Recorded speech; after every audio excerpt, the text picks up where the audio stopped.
We hope that the fares will not raise. The entire industry might suffer. If you were starting at scratch, you wouldn't build an aviation industry that looked like this.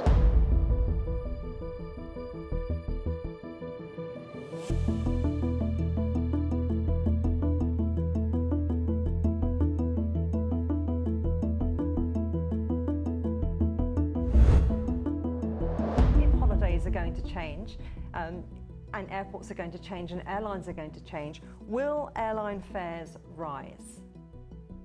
We hope that the fares will not raise, because if you don't have enough offer, if you don't have enough demand, if you don't have the prices that we had before, then we're going to go back perhaps 20 or 30 years when flying, it was just for a high income of individuals, that they had the luxury to take flights and to travel. And that will be really unfortunately, because we have come a long way and now people can move, can travel, can enjoy an amazing destination because of how competitive the prices have been.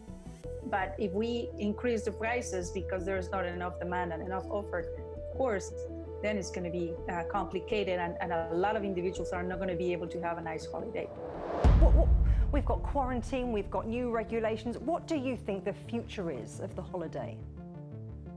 Well, it's in terms of demand side, I think it's very positive, and that has to be conditional on what the coming recession will do to people's ability to pay for a holiday. So that it has to be conditional on that. We hope obviously the governments can work to mitigate the impact of the economy.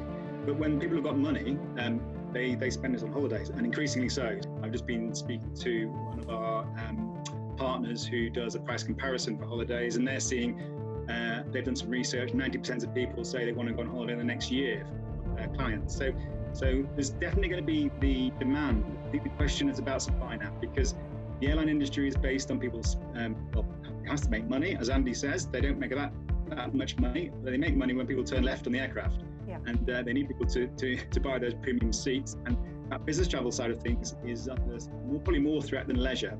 That funds the leisure side of it. So there has to be a question about the airline economics, because without that, the entire industry might suffer. But Andrew, you think that the sector's having a bit of an existential crisis, don't you? I do. Before the crisis, on the 1st of January this year, there were only 30 profitable airlines in the world. And now, of course, we've put those under the sword, or to the sword as well. And so we are now in a place where we have an opportunity, if we choose to grasp it, to restructure, reshape, reform and build a modern, forward-looking industry. Although, unfortunately, the bailouts have worked to preserve the status quo rather than to build us towards the future. So I'm a little bit cross with many of the bailouts. I understand why politicians do them. They need to get voted into office or get voted back into office. But frankly, if you were starting at scratch, you wouldn't build an aviation industry that looked like this. And this is a sector that has been slowly introducing green agendas, but do you think that net zero is now on standby? I think inevitably, this is a sector that requires you to put kerosene into engines, and that's never really going to change. As there's vague hopes of electric flying, but I think nobody in the industry believes that's going to really come in that quickly. It's particularly long haul. So this isn't a sector that's suddenly going to go net zero. It is going to, however, stand out more against other sectors that can change. But I think this goes back to the story about bailouts and government support. I know in this country, EasyJet gets very frustrated, and they are a leisure holiday. They're a leisure airline. They don't really rely on business travel to make that money, and they have brought in very cheap fares, like as Gloria mentioned, which has expanded people's ability to travel. But they get very frustrated because the kind of airlines that have got the bailouts from governments, the flag carriers, also operate the dirtiest fleets, the oldest fleets. They also operate with lower load factors. So they are essentially the biggest polluters within an industry that is essentially going to be polluting. And they don't get any incentive, as far as EasyJet is concerned, no incentive to run a younger fleet to fill their aircraft efficiently.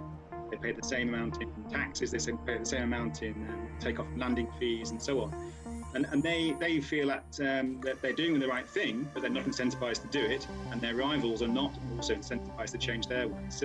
So maybe that's something that's going to have to change. The industry, the aviation industry, a bit like the aircraft that still fly, they look very much like they did decades ago. So to what extent do you think this really is a chance to reshape things? You mentioned before there's an opportunity here.